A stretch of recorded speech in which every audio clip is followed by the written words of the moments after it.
Ladies and gentlemen, welcome to the Ango Show. We are live right here on YouTube. It is April 17th, 2025. It is WrestleMania week. And last night, AEW made a very, very big splash. My name is Ango. I'm joined by Billy TKO. Shout out to Billy. Looks like the stream is looking good. First stream from the MacBook Pro. And I got it working so far. It seems like everything is good. Billy, can you just talk really quick and let's just make sure you sound good too, huh? Yeah, do I sound good? Do I sound okay? Can everybody hear me? Yeah, I can hear you well, so hopefully the stream could hear you just as good as I can. Shout out to the chat, Cool. ladies and gentlemen. Last night was Dynamite. We're going to talk about it. Plus, there's some wrestling talk that we're just gonna have to talk about it on today's episode. So I'm very, very excited to be live. I am very, very nervous because normally I use my custom heavy-duty PC to do streams, and it's been pretty reliable. But I've made a setup change, and now I'm using this brand new MacBook Pro. And I don't know. It's going to be kind of interesting seeing how it works to stream from here. So hopefully it looks good and everything sounds good and no lags, no issues. So shout out to the chat. And if for some reason we have some issues, we'll try to get those worked on. But last night was Dynamite, and I kind of put it on the title, best Dynamite ever. Literally, that's kind of what I'm feeling. I don't know. There's a lot to uncover, a lot to talk about. It was a very stacked show, but there's something that AEW, I felt like there's something that I got to talk about with AEW because you guys will hear me praise and criticize AEW.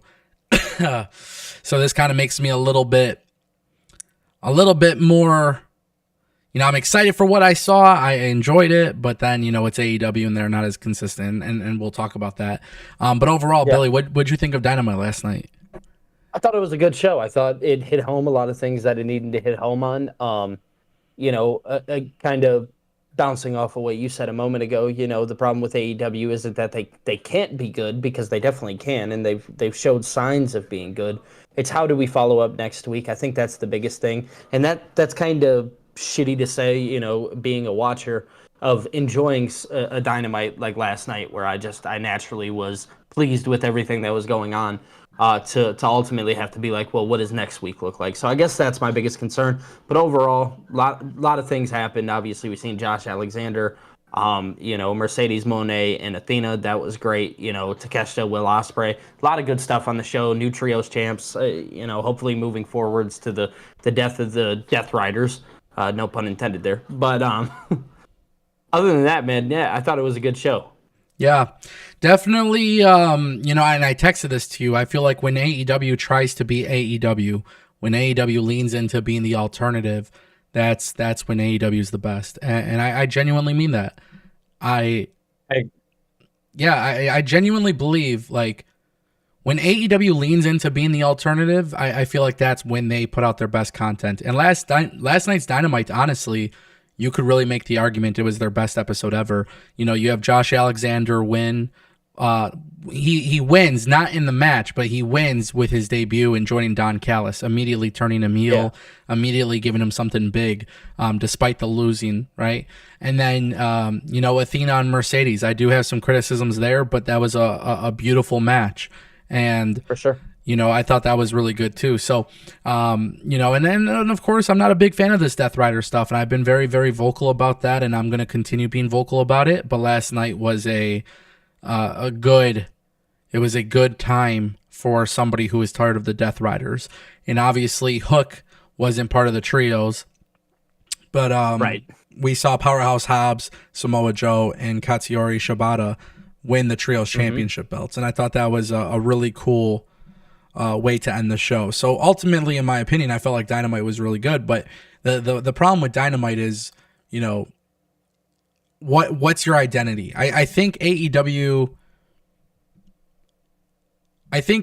does have identity issues, but like I said, when they lean into being the alternative, that's when they are at their best. And I do think go ahead. Go ahead. I'm sorry, I cut you off.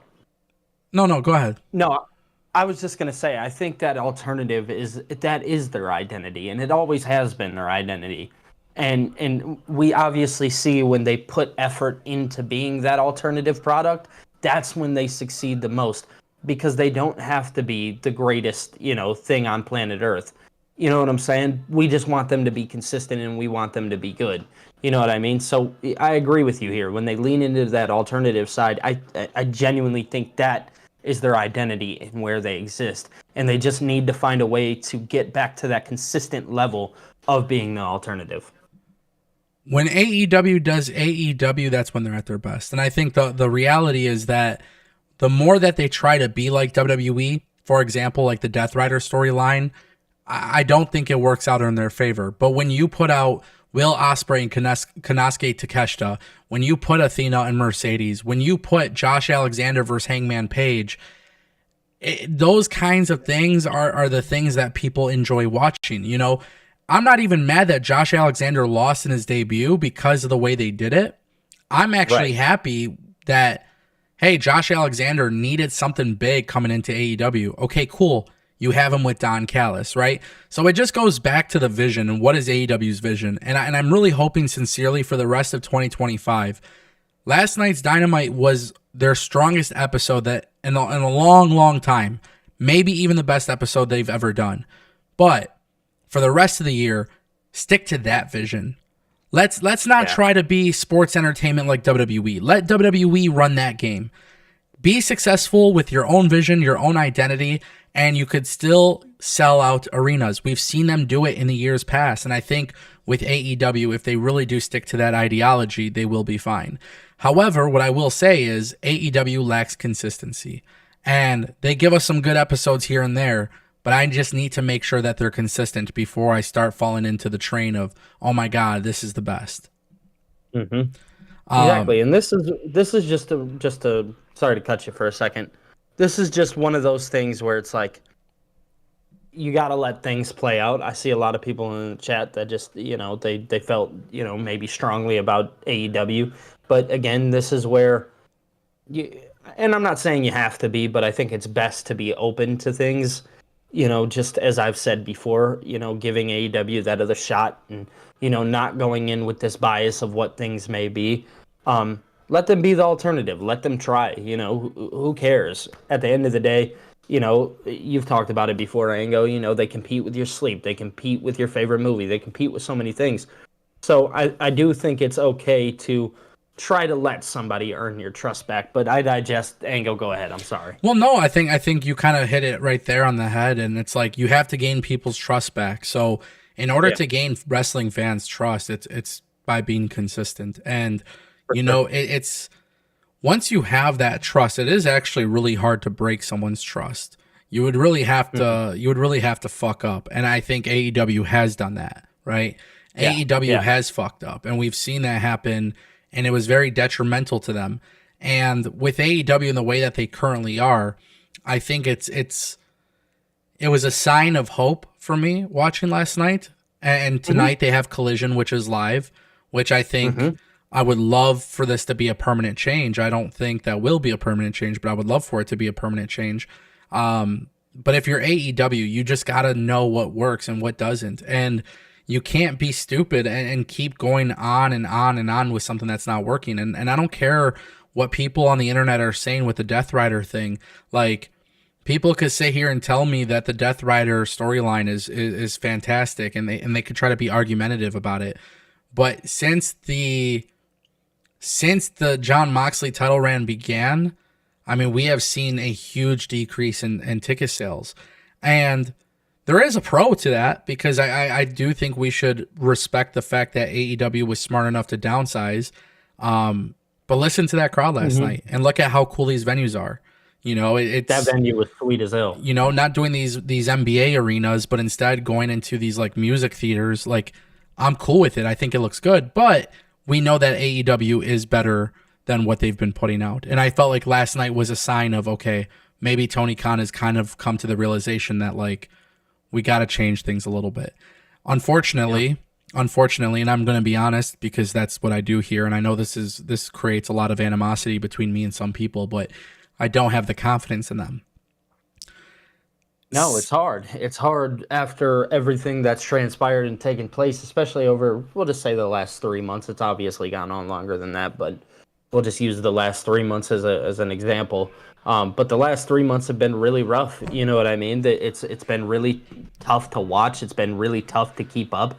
It's been really tough to just enjoy AEW the product. So as great as of an episode as yesterday was, it's how do we follow up? And me and Ango, I know we're gonna sit here and just keep stressing that. It's the follow up here. It's what do you do to keep me entertained?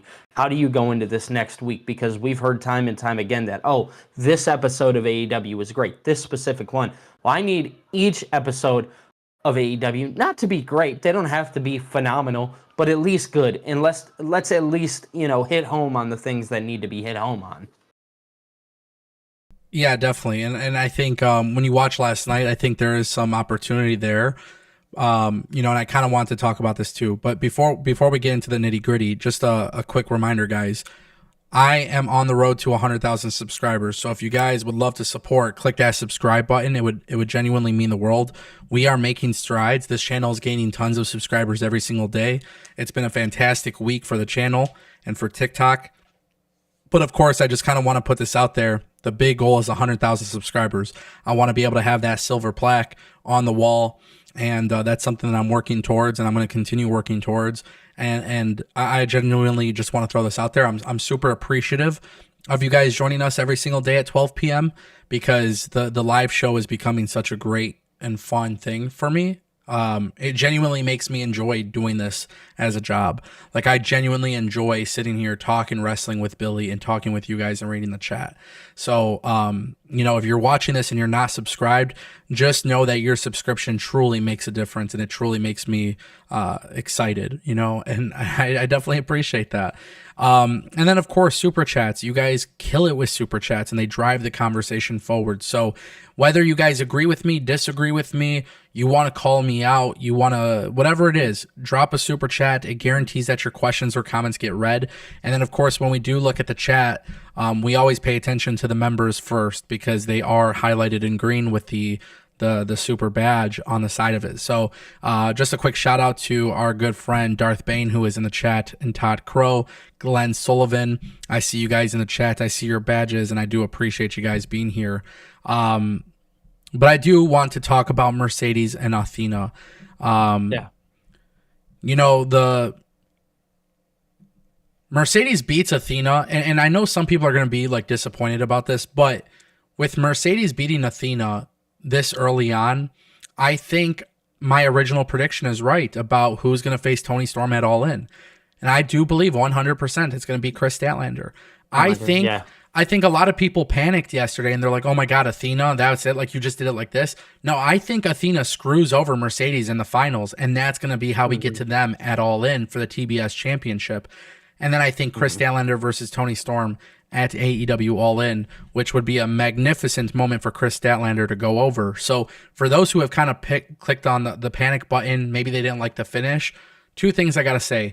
One, the match was really, really good. Maybe the finish was kind of meh, but the match was really, really good. That's what you want to see from Mercedes, and that's what you want to see from Athena. And number two, if you're worried that they did this match too soon, I say be patient. I definitely think we're getting it at AEW All In. So very, very good match. Very, very good possibilities after that. Yeah. Yeah, no, I mean, I fully agree with you, and I can't disagree with you on this one. I kind of always figured that we would get Mercedes and Athena at some point, and finally we get it last night. And yeah, I mean, great match, great wrestlers, both Athena and Mercedes. So, definitely expected nothing but the less from them. And then, I 1000% immediately, I was one of the immediate beliefs of, okay, we're getting those two at All In because of the way that the match finished. Even though, like you said, meh finish, it added up. It made sense, right? We knew what the finish needed to be. And we knew, I remember I was in a panic mode at first because I was like, why are these two on the same side of the bracket? Well, now it makes sense to me because they're not actually going to fight for the world championship, either of them. Instead, they're going to go and they're going to face each other for the TBS championship at All In, which, like you said, just creates a beautiful moment for somebody like Chris Statlander, who really deserves it and has really done a lot of great work for AEW. So I love the idea of it. I love where this is heading. I'm not a hater of this. Just want to put that out there. So yeah, overall, man, just super excited for what that's gonna look like, and praise the match too, because the match really was that good. Yeah, no, do you hear me hitting my mic? Yeah, I can hear you. Okay, cool. I was just making sure because it on the meter it went mute, so I'm sorry about that. But yeah, no, I do think I do think that's true. And listen, for AEW, if you want to do things right, you got to do things with the intent of it making sense, right? So Athena losing makes sense, and the way she lost makes sense. You can argue it's a fluke. You can argue that. And I think for AEW, when you're in this position of, okay, this is the big time matchup that people want to see, a lot of times people complain that, about wrestling rematches.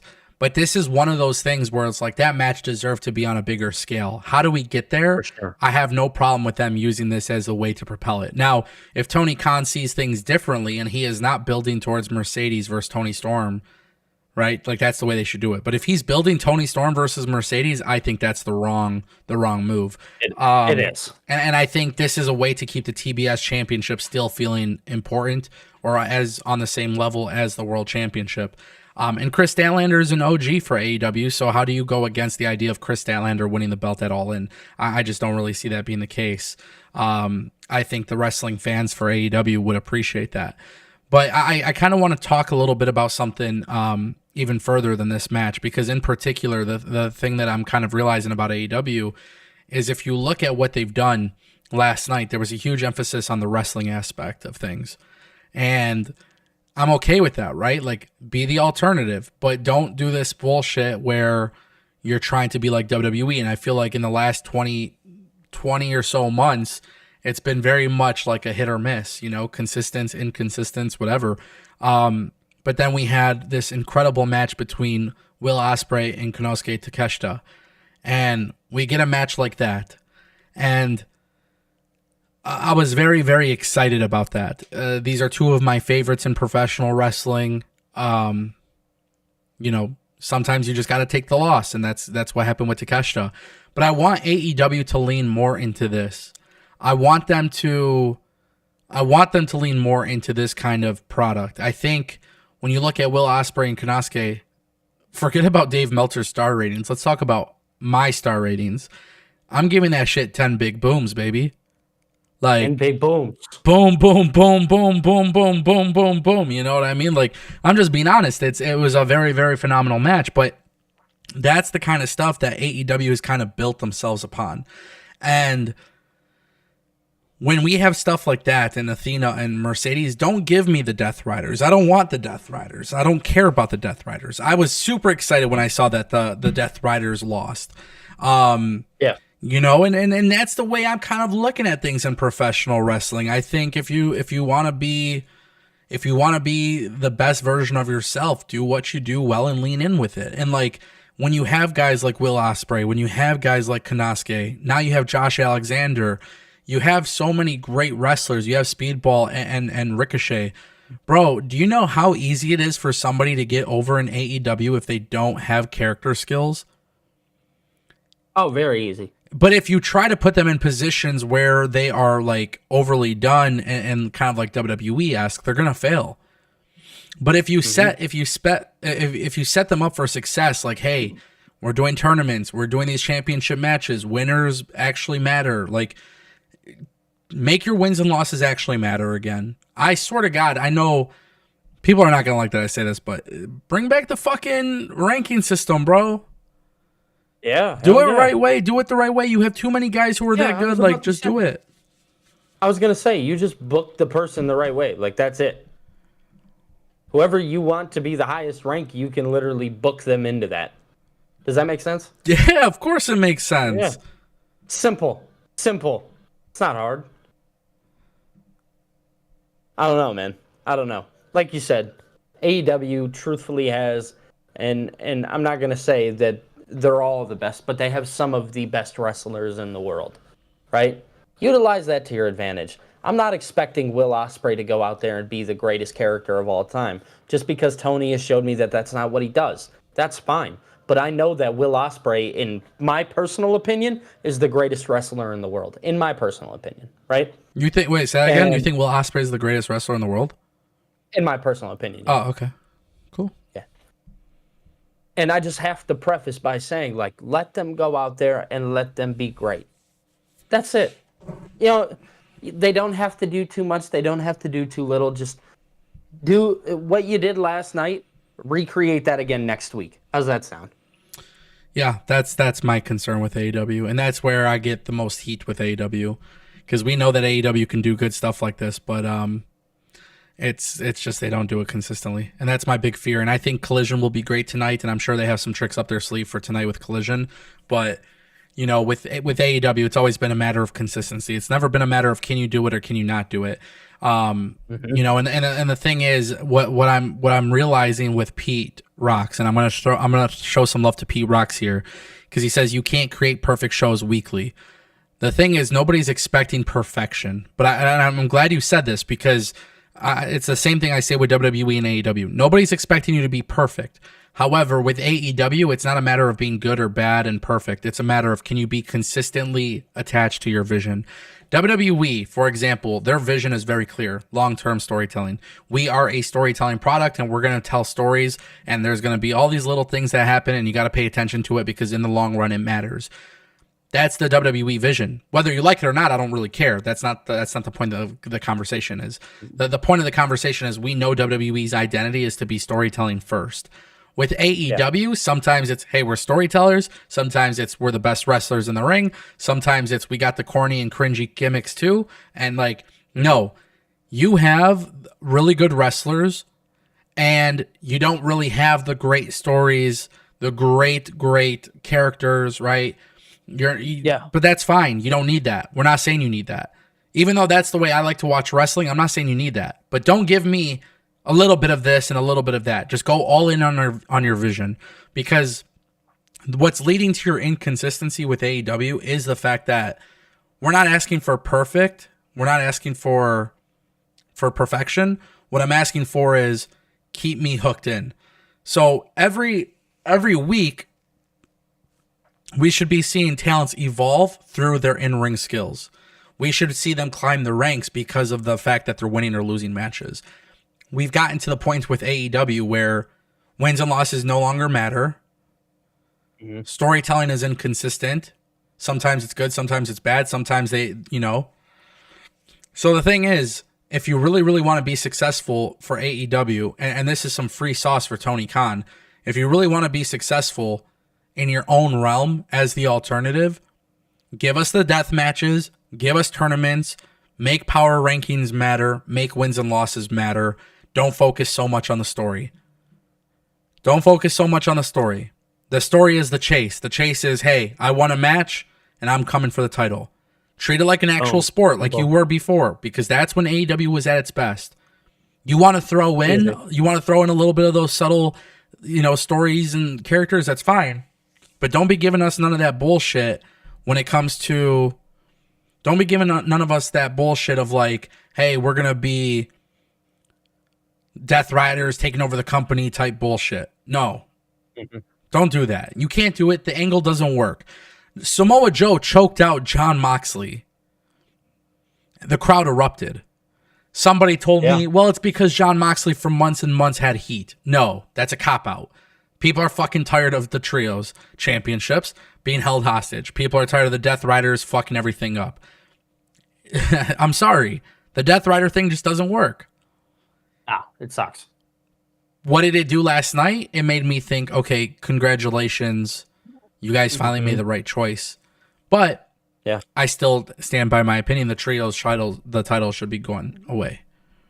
Yeah. Our boy Phil dropping a $9.99 super chat to kick things off tonight. He says, last night's Dynamite showed what they can do. It's never just the in-ring, it's the follow-up and consistency.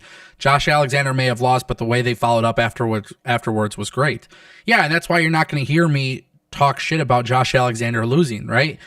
For me, I've always said this. I'm like, wins and losses don't matter. Mm-hmm. Josh Alexander lost. Whoop-de-doo. It's how he lost that matters, and it's what they did after that. Now, Billy, I'm going to ask you this because I know some people don't like the idea of him being in the Don Callis family. Yeah. I have mixed emotions on it, but I think I have a very valid opinion on it. But I kind of want to hear what you think first. Well, I'll tell you what. Obviously, there's a history between Josh Alexander and Don Callis, so Yeah. that makes sense ultimately within itself. I know some people, and maybe I'm taking what you're saying, and I don't want to preface it too much, but I'm not sure how much I like him in the family rather than I just like him with Don Callis. Does that Yes. make sense? Yes. Yes. Yes. Yes. And I think that's something like Josh Alexander as his own entity is so good.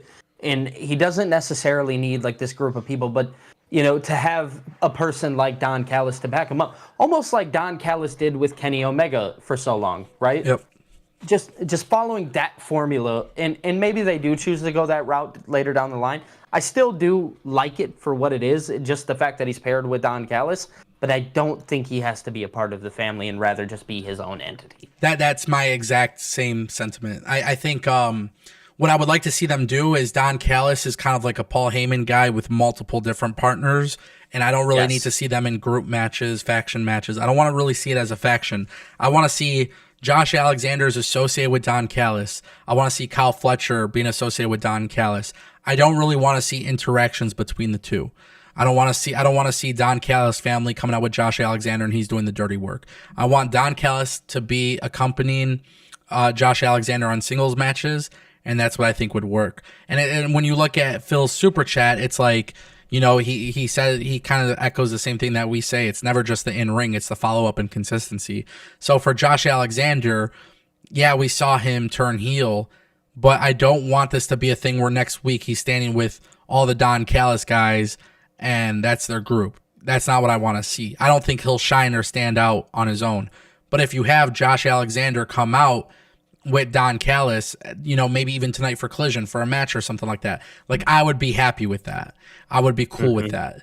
But that was my only gripe with it. You know what I mean? It's like that's the thing that I think matters the most. And that's the way you got to follow up with your product. It's understanding that, like, hey, you got to let your guys shine. And I'm all for random factions. I'm all for big factions, but I'm not for the idea. Remember, maybe like it was last week, I think, or whenever I was talking about Raw, where it's like, hey, you just throw a whole bunch of random guys, Sheamus, Shinsuke, this person, that person, right? It's like they have an alliance, but everybody kind of does their own thing solo. And that's kind of what I want to see with Josh Alexander here. And that's fine. They could do that all day long. I'd be happy with it, kind of like you said, have a walkout with Konosuke and Konosuke do his own thing, or have Josh walk out with them and Josh does his own thing, or the same with Kyle Fletcher. Like, they don't all have to be paired together. They don't need to be doing things together. They could just be their own separate entity that are aligned with one another due to one person. Yeah. Shout out to Phil for the super chat, bro. Thank you so much. Wrestle Lulz is in the chat is saying ROH is airing a special episode on YouTube. I don't know what kind of special episode that would be, but I don't care. And I don't care about Ring of Honor. And I won't care about Ring of Honor. And hey, listen, you know why I'm not going to care about Ring of Honor? Because nobody else cares about Ring of Honor. And you know how I know? Because AEW decided not to do Ring of Honor during WrestleMania week. So it is what it is. But that's cool. Hey, it is what it is. Yeah. It is what it is. Let's just get Dynamite back together at this point. Well, what have I said, man? Sometimes you do a little too much, in regard to Tony Khan. Like, you bite off more than you could chew. You're doing a little too much at a time. It's like, you got to chill, bro. You got to chill. You got to just... Yeah. This is one of the cases where you can put all your eggs into one basket. Yeah. That's how I look at it. Yeah, I agree. What did you think? Oh, go ahead. Oh, no, I was just going to say, and there's one last thing that I wanted to preface about the show, and then we can move on. Yeah. Things flowed better because if you guys remember, maybe a week ago, I can't remember when it was, but I told people I wasn't the happiest with MJF, right? Yeah.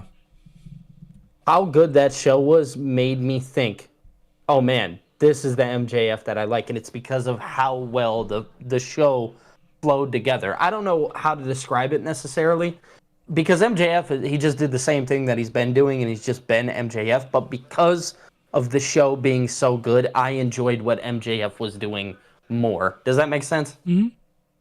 Okay, I just wanted to make sure. But yeah, that's just something I wanted to hit home, because that's what I seen last night is the MJF that I've always enjoyed. You know what I mean? Him running around the ring, kind of looking like the shitbag heel. I love it. So just wanted to preface that a little bit. And that's where you could sprinkle in a little bit of your sports entertainment stuff too. Right, exactly, because MJF obviously is good at that stuff. I don't He's a great know. wrestler. Go ahead. No, continue and then I'll go. No, I just want to say, like, obviously MJF is like such a great wrestler, but he is where, you're allowed to let your sports entertainment side shine. Somebody like Bobby Lashley, Shelton Benjamin, and MVP, who obviously have a sports entertainment background, can mesh well together. Yeah. And they create very good stuff. And what we seen last night was very good stuff because of how well your show prior to was flowing. Ango, I'm sorry, go ahead. No, I think MJF in the Hurt Syndicate segment was fine. It was okay. I have no problem with it.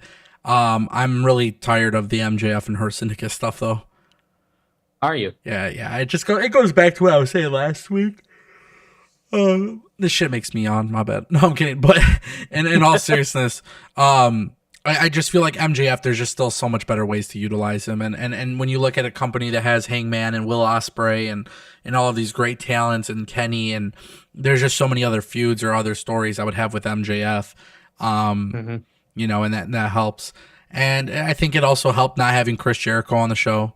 You know, For sure. I feel For like you sure. can tell like when the show has the learning tree breathing down its neck, it kind of sucks.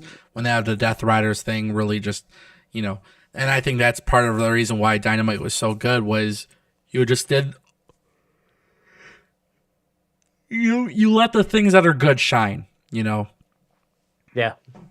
Brian Agreed. Brian McCaddy dropping a $2 super chat. He says MJF came off as a desperate bitch though. Yeah, Yeah, he's a shitbag. He's a shitbag heel. He's supposed to look like that. yeah. I think it's done by design. Yeah, But I do want to see MJF just get to something bigger and better, to be honest. for sure, for sure, for sure. I'd like to see him have like a really good singles feud again. How they get there, I don't know, but waiting on that. So this is an interesting. There's an interesting theory that MJF might be bringing back the Pinnacle. Have you heard about this? I have. I've seen it on Twitter, kind of floating around. Yeah. Don't know much about it, so it's going to be hard for me to give my intel. But please elaborate. Yeah, so basically, in previous interviews and stuff like that, MJF has basically brought up the word Pinnacle. There's rumors of Wardlow coming back soon. FTR just turned heel.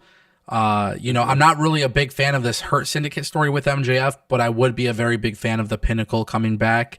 Obviously, MJF and his situation in AEW is, I feel like it's kind of gotten stale a little bit. And some people enjoy the storyline with him and Hurt Syndicate. And like I said, it wasn't bad. It's not the way I would be utilizing MJF. And personally speaking, I'm hoping that these theories about the Pinnacle coming back are true. I think MJF joined the Pinnacle at a time where, the Death Rider thing really isn't working. If you want to have like a nice big heel faction, this could potentially work. We know that it's worked in the past. It'll be really interesting to see what they do, but I'm hoping that it kind of leads to that. I hope so too, man, because obviously, everything with Wardlow, in that story and the way that that's gone at this point, I don't even care if you don't tell that story on how Wardlow just ended up back with him. I genuinely don't. I just want to see Wardlow back on TV doing something special. Yeah. Right? So, yeah, I'd be perfectly fine with that. Yeah. Billy, I'm going to go grab a water because I really need to grab a water. So if you want, why don't you share some opinions or something of your own, huh? Mm-hmm. Absolutely. Go do your thing. Guys. Dama. Yes, MJF might have FTR take the tag team titles. I would actually like to see that a lot. When it comes down to opinions though, guys, like overall, just kind of giving like final thoughts on last night's show. Um, Overall, AEW kind of hit home where they needed to hit home. Obviously, there was the whole WCW thing, and that kind of sat on the back of their shoulder where they wanted to be great.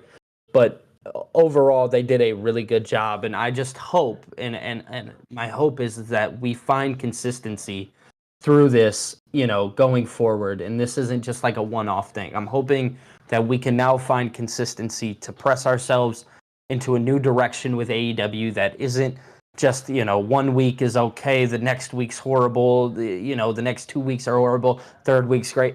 It's just finding that common ground of consistency all the way through. That is my hope with AEW here.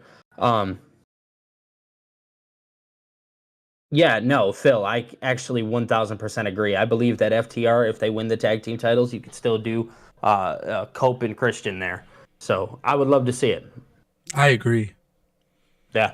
I'm back. Yeah, we were just giving final thoughts on AEW, so hopefully we could get on to the next topic. Yeah, before we move on to the next topic, though, I do want to get your opinion. Powerhouse Hobbs, Shibata, Samoa Joe, everybody celebrating with them at the end. Just kind of like what you think about that? Yeah, I mean, why not, right? Obviously, I'm not. I know Hook threw up in the ring last week. Didn't he have a concussion? I don't know if it was a concussion or not, but I do know he threw up in the ring. Yeah. Yeah. So something obviously happened to Hook. They choose to go the Powerhouse Hobbs route. If you really want to tell a story later on, you can have Hook do whatever with Powerhouse Hobbs. Obviously, it was just to the point where let's just get these belts off the Death Riders because, in my opinion, Shibata, Samoa Joe, Powerhouse Hobbs, great trios team. Let them go do their thing. Let them face a bunch of trios. I don't care. Just get it away from the Death Riders. That's it. Yeah. I thought... So, this is my issue, right? You have the Opps win the trios titles and everybody celebrating in the ring. You see Swerve and Willow and everybody, all these baby faces are coming out there. And to me, it just felt very much like WrestleMania when Cody won the belt. And I felt like that should have been reserved for whoever beats Jon Moxley for the title. Because the Death Riders trios belts, it's not like they've been actively defended. It's not like they've been a major part of the storyline. They haven't necessarily hid those titles in briefcases like Jon Moxley does. So I thought it was kind of silly that everybody in AEW was celebrating that. But also at the same time, too, I'm not really mad about it because at the end of the day, I'm just glad the titles are off the Death Riders. I do think it is time for the trios belts to be taken off television and just to be removed completely. I think if Tony Khan was smart, they would focus on the tag team division itself. But when I saw everybody celebrating, I just thought it was kind of funny. And, the one positive that came from it was it wasn't Yuta or Claudio that got pinned or submitted. It was Jon Moxley. So I was happy that they at least showed us the fact that Jon Moxley is not invincible because under this Death Rider thing, he's practically been invincible. So I was happy to see that. It's so funny because that's such like a callback to the Roman thing when I think maybe it was Jay or Jimmy, I can't remember, pinned him at Money in the Bank in the tag match, right? When it was those two against Solo. It's kind of like a callback to that, I feel like. And yeah, it shows that, okay, obviously him losing is upon us. Let's just get there. You know what I mean? Yeah, they kind of have to just get there. And listen, man, like the thing that really grinds my gears is that I'm satisfied that the trios titles are off of them, but I'm not satisfied until the title is off of Jon Moxley. Agreed. I'm not. Agreed. I'm still not happy with that storyline and how it's positioned. But I felt like yesterday was like, okay, at least it was a step in the right direction. Several months too late, but you're sitting there with hope in your eyes, like, oh man, okay, they can do it. Yeah. Makes me wonder if they're going to take the belt off of Mox at Double or Nothing. I think that would be so dumb at this point. You think so? Now, yeah, at this point, I want it to end, but at this point, save it for All In. If you want it to be like a big hoorah, why would you do it at Double or Nothing? Well, I think save it for All In. Who is Will Ospreay? Who did Will Ospreay say his dream match is recently? Samoa Joe. Did he say Mox? Samoa Joe. He said Samoa Joe. I was like, well, I don't think he said Mox. Yeah, so Samoa Joe beats Jon Moxley at Double or Nothing, wins the belt. Will Ospreay wins the finals, goes to All In. Samoa Joe versus Will Ospreay is your main event. And then what? You still get like a blood feud maybe between Hangman, or excuse me, not Hangman, but Swerve and Moxley. Like, I just don't know what you do with guys like Hangman and Swerve or Moxley. Swerve and Hangman versus the Young Bucks. Okay, yes, that's fair. Easy enough. Maybe let Mox go take a little hiatus for a little while. Yeah, he loses that Double or Nothing. He makes his hiatus. That's fine with me. I'm good with that. Yeah, me too. Let him go take a little hiatus because, the heart grows. What's the saying go? When they're gone, the heart grows fonder or some shit like that. Yeah, I think that's really the key point. Yeah, I don't know. It's just like kind of crazy to think about. for sure. So Pete Rock says you want to give Joe a 1-month title reign. That is lame. Well, I will tell you this. Jon Moxley just got submitted. He got put to sleep by Samoa Joe. Mm-hmm. So Cope couldn't do it. Nobody else could do it, but Samoa Joe just did it. So now I'm supposed to believe that Samoa Joe can't beat Jon Moxley at Double or Nothing if that were to happen. 1-month title reign, 2-month title reign, it doesn't really matter. It's really designed to set up, let's get the fucking title off Death Riders. Completely. Yeah. Disband the group. It's not working. It's clearly not working. Samoa Let's Joe. just get past this shit. Yeah, sometimes you just gotta be a transitional champion, and I love Samoa Joe, but it's not like he needs to hold the belt forever. And it's a dream match between him and Will Ospreay. And who's to say Will Ospreay with the belt? But who's to say that you don't have Will Ospreay lose? If you don't want Samoa, story. yeah, like there's always that. I don't know. I'm just saying. I don't really have interest in watching Will Ospreay and Jon Moxley. Jon Moxley's wrestling style these days is a lot slower, and Will Ospreay's a lot faster. If you really want a fucking banger 10-star match, you're not getting it between Mox and Ospreay, but you'll get it between Ospreay and fucking pretty much everybody else on that roster. That's kind of how that goes. But yeah, very, very solid Dynamite last night. I was very happy with it. I'll watch Collision. I'll watch Collision tonight, and we'll see how consistent they are. Yeah.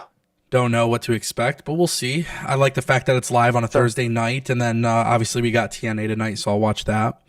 One of the things that's been really making waves this week is the news with Mariah May.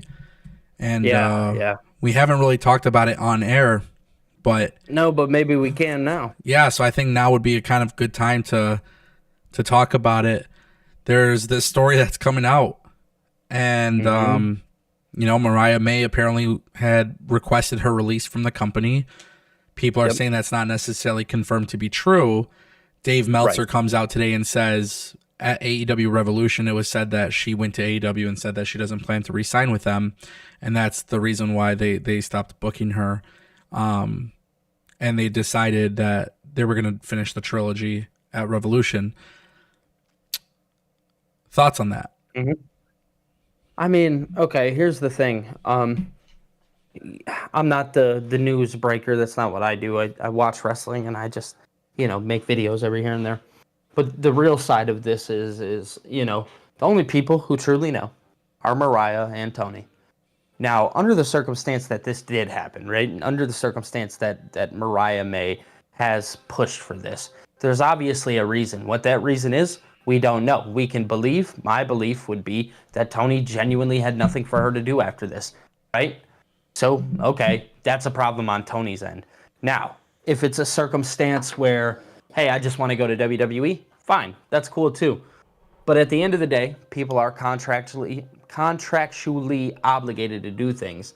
And, when it comes to reporting these kind of things, I don't know. I've just always, I've always thought like, okay, I get why people do it, but also at the same time, like, do we 100% know? Are you coming into this with absolute facts? And if you're not, then you look silly. You know what I mean? So, I'm not going to send shots at anybody, but, if you're a reporter and you're not going in with 100% facts, then I think we gotta look at you a little bit too. Yeah, I think the thing with Mariah May's situation, and this is going to be detrimental to AEW. More AEW stars will leave because WWE is the end all be all. Of course. It's always going to Of be that course. way. So Tony Khan is always going to be in a situation where he's not going to like it, but people do have the dream of being in WWE. They have the dream of being at WrestleMania. Mariah May took the right approach. She went to Stardom. She went to AEW, and she's probably going to be paid extremely well, after this. Mm-hmm. I don't know for Tony Khan if she really did not want to be there. Like, listen, her contract ends in November. You don't plan on using her. If I'm Tony Khan, I would just let her go. Don't pay people to sit at home. Don't. For sure. Don't do that. That's silly. Yeah, definitely don't do that. And I think for Tony Khan, and it's the same thing I'm going to say to WWE too. If you really have people not wanting to be there, man, just let them go. Like, it's not. Apparently, the Nick Khan, they use everybody. Yeah, I mean, it's a smart tactic that he put out there, but I disagree with it. We don't sign people and bench people. Andrade's being used, but I see a lot of people bringing up Andrade. Well, Andrade's not a big part of SmackDown right now, but he's still being used on the live events. And I've seen a lot of people like floating around Natalia. Well, she just did something on TV like really recently. Yeah. I guess a good person that you could use in this circumstance. I know they sent him to Pro Wrestling Noah, but like Omos, for instance, who was brought back. Yeah. And hasn't done anything. Yeah. Like that would be a good example. Yeah. But I think when you look at like Mariah May's situation, she's an easy come in, debut, go out there and kill it. And she will. She has, I remember watching her stuff in Stardom when she was relatively new to the business, and I was really impressed with how quick she was picking it up, and the thing is with Mariah May, she went to AEW and showed even more evolution. So the thing that I look at with this situation is like, if you're Tony Khan, let them go. Build your company around the people who genuinely want to be there. You can tell who wants to be there. You can see it. Like Ricochet's talking shit on social media. I don't think it's classy, and I don't really care if he agrees or not. I don't think it's classy to be petty like that. Oh, these guys fucking suck, because you never know. Ricochet, and I just say this because it's like you never want to burn bridges, but some people are okay with it. Tony Khan is a rich motherfucker, bro. He's going to keep this shit going forever if he wants. But if that time ever comes where, money, you never know what life is like tomorrow. If Tony Khan doesn't want to do AEW and Ricochet is sitting here talking shit about WWE, you might not have a job with WWE. And then it's like, well, what are you going to do? Like, you're going to, what are you going to do? You're going to go back to New Japan, who are struggling right now. It's like, don't burn bridges, but at the same time too, if you're riding the wave for your company, then show it. And Ricochet does show it. You can tell he's happy. Will Ospreay's happy. Yeah, for sure. They got their people that are happy, so build your company around the people that are happy. Do that. That's it. Very simple. Yeah, and for the same sentiment goes to WWE, bro. Like, what's gonna happen? Oh, we already seen every single individual that left WWE and went to AEW in some capacity has already looked worse. And yeah, it's like not a big deal, bro. Just let them go. And for some people in AEW, not every single one is gonna be a big swing and a hit. But like, you look at Penta and Phoenix, and they've absolutely killed it. So yeah, the only thing that really grinds my gears is people just blatantly lie. Like, even with the Nick Khan comments, like I saw somebody on Twitter was like, oh, well, they signed Hikuleo and they haven't used them yet. WWE never announced the signing of Hikuleo, so that doesn't count. And on top of that, like, we know he's there, but like we knew he was in the performance center, and they train in the performance. Like, that's very, very different. Yeah, it's very, very different. But like I said, Nick Khan, very smart tactic. Hey, whoever we sign, we're not benching people. And I see it. I read it in the chat and I read it on Twitter. A lot of people don't like Nick Khan, but Nick Khan is successful for a reason. And I just want to be very, very clear here. When WWE or AEW talk publicly, just understand they're all fucking snakes, bro. They're all snakes. Every single one of them. Every single one of them are slithering snakes. And it's just like, and that's why it's like, I don't agree with Nick Khan's comments, but we're not going to use Hikuleo as an example, because WWE, it's not like WWE brought Hikuleo on TV and then dropped them. The Wyatt Six were not new signings. Those were people from NXT. You see what I'm saying?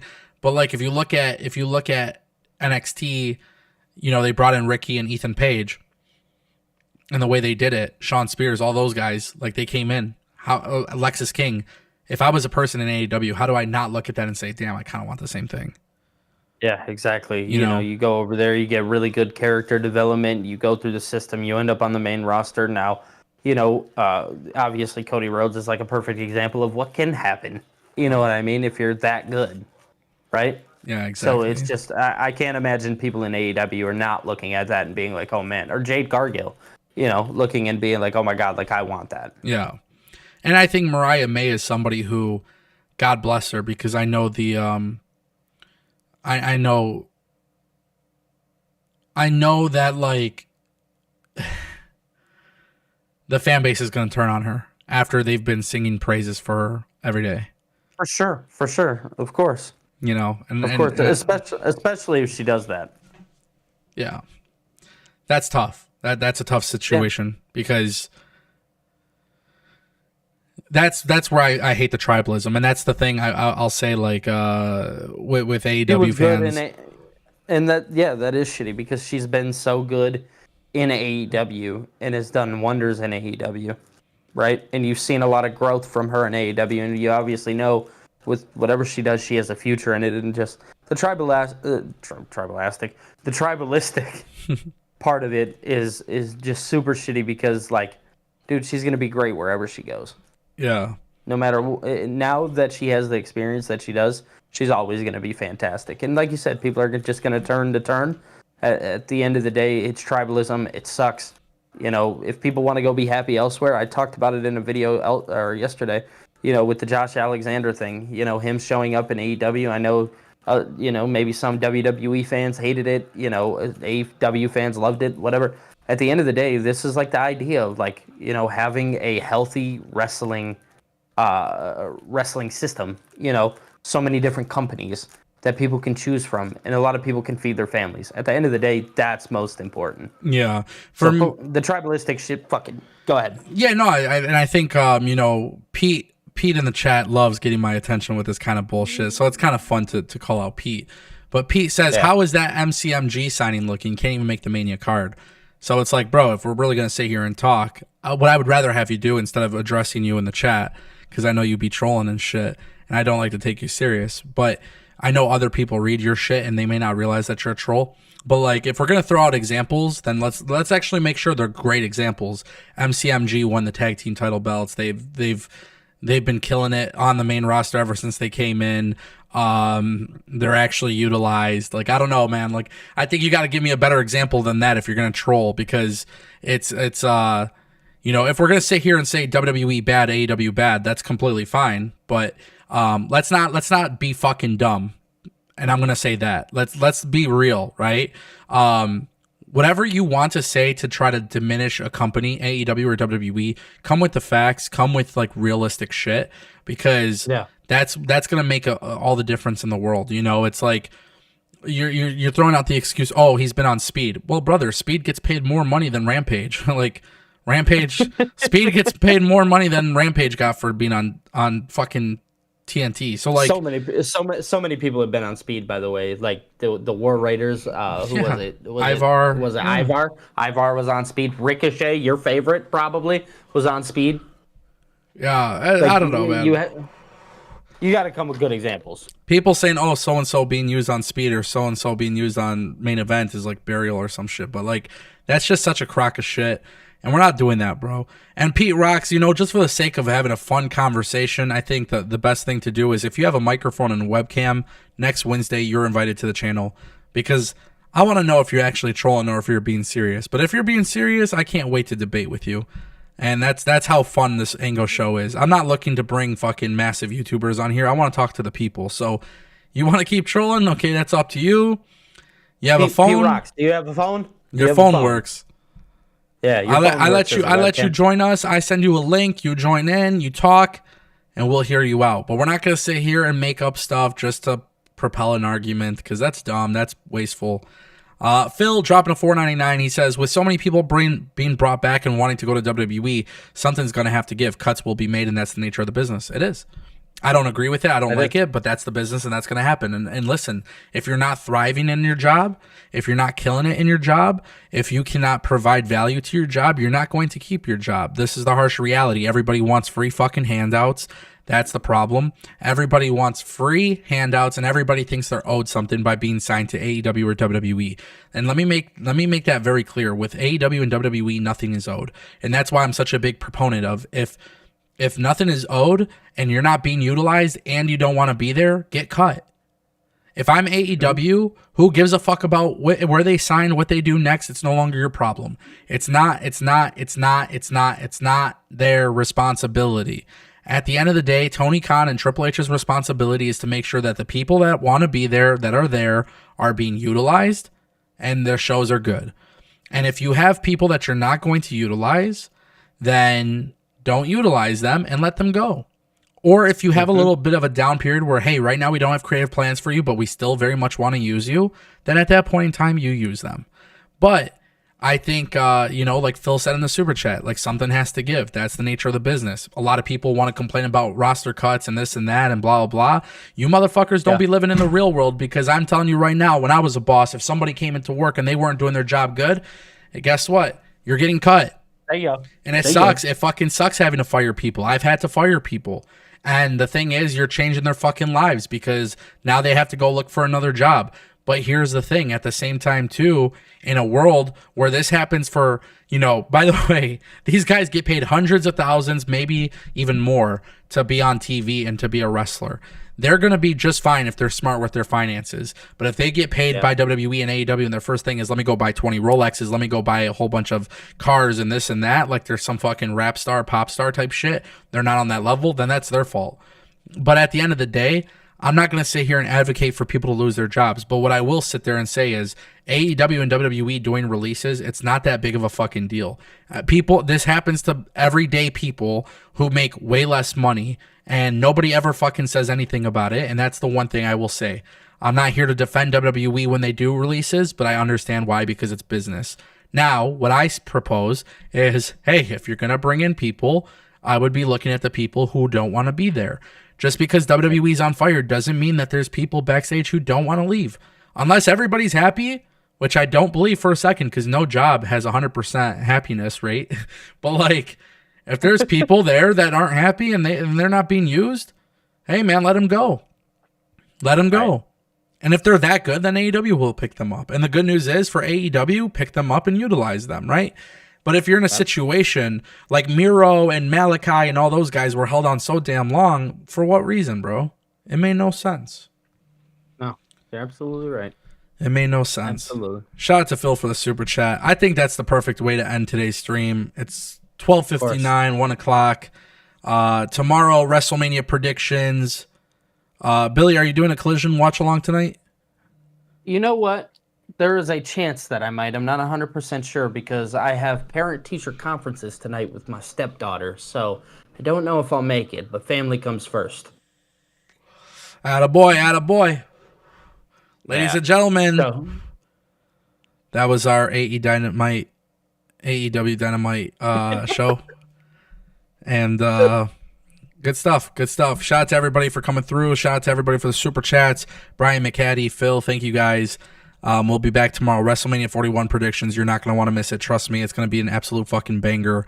And oh, by the way, ladies and gentlemen, coming up at 3 p.m. Eastern, your boy Ango is going to be on the WrestleMania 41 panel with JD from New York, Mr. Santi Zap, and Jesse, running it back this year. It's going to be a fun one. So if you guys want to watch me challenge JD and everybody else, make sure you guys pull up 3 p.m. And ladies and gentlemen, make sure you follow Billy at what is it? Billy TKO. Billy TKO. Yeah. There we go. All right, ladies and gentlemen, thank you all for stopping by, and we'll see you guys next time. Peace.